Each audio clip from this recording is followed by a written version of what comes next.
Welcome back to Data Dynamics, your go-to podcast for unraveling the complexities of data systems.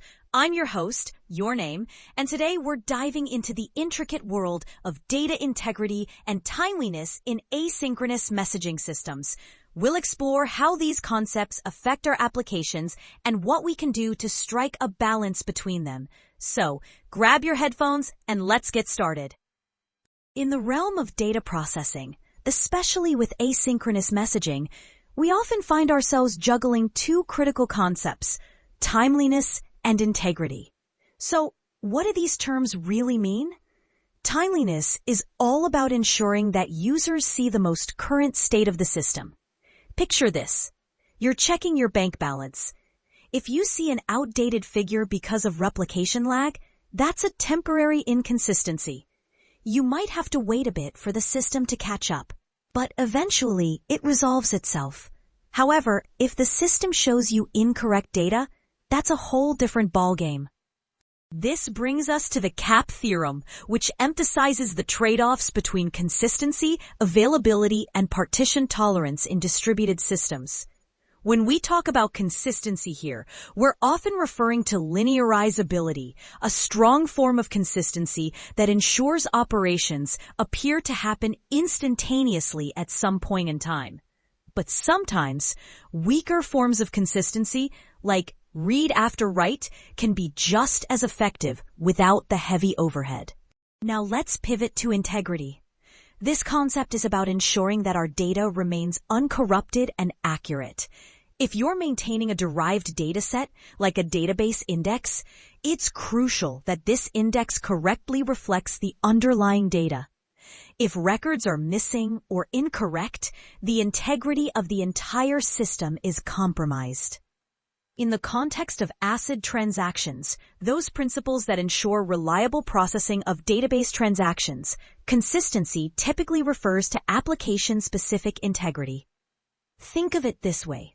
Violations of timeliness might lead to what we call eventual consistency, which can be annoying but is generally manageable. On the other hand, violations of integrity can lead to perpetual inconsistency, which can have catastrophic consequences. Let's consider a practical example. In banking, while it's normal for your transactions to reflect with a slight delay, it would be disastrous if your statement balance didn't match the sum of your transactions. That's a classic integrity violation. When we process event streams asynchronously, we often don't guarantee immediate timeliness unless we build in mechanisms for that. However, integrity remains paramount. This is where concepts like exactly once or effectively once semantics come into play. If an event is lost or processed twice, we could face integrity issues. Thus, ensuring reliable message delivery and duplicate suppression is essential. So, how do we maintain integrity without relying on traditional methods like distributed transactions? Well, we can employ several strategies. First, there's atomic messaging, which represents the content of a write operation as a single message, ensuring it's written atomically. This aligns perfectly with the concept of event sourcing. Then we have deterministic derivation functions, which allow us to derive state updates from that single message, similar to how stored procedures work.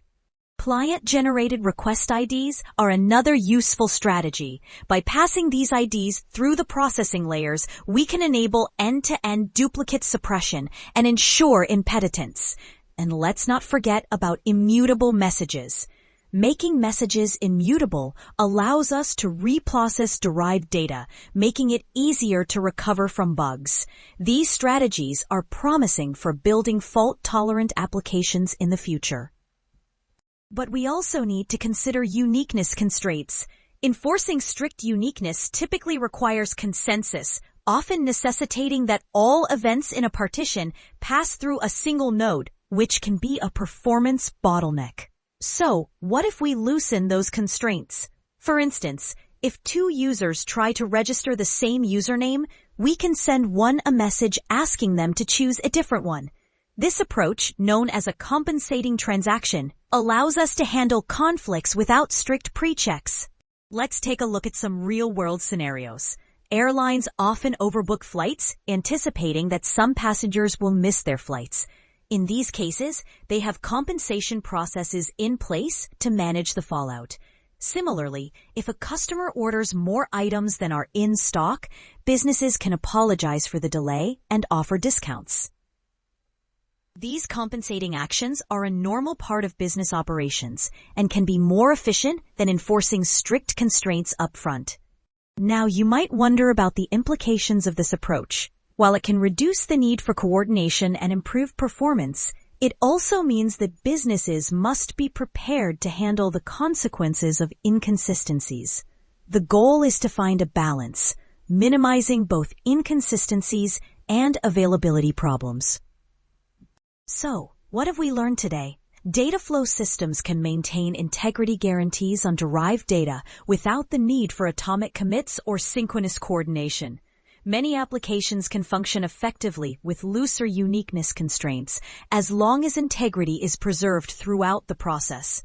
By adopting coordination-avoiding data systems, we can achieve better performance and fault tolerance. For instance, a multi-leader configuration that asynchronously replicates data across regions allows each data center to operate independently, albeit with weaker timeliness guarantees.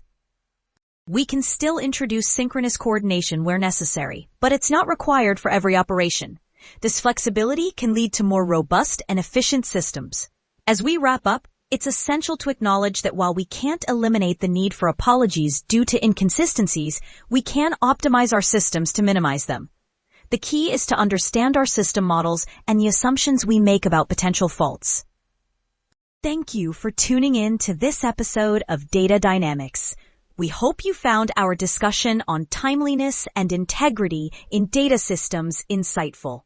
If you have any questions or topics you'd like us to cover in future episodes, don't hesitate to reach out.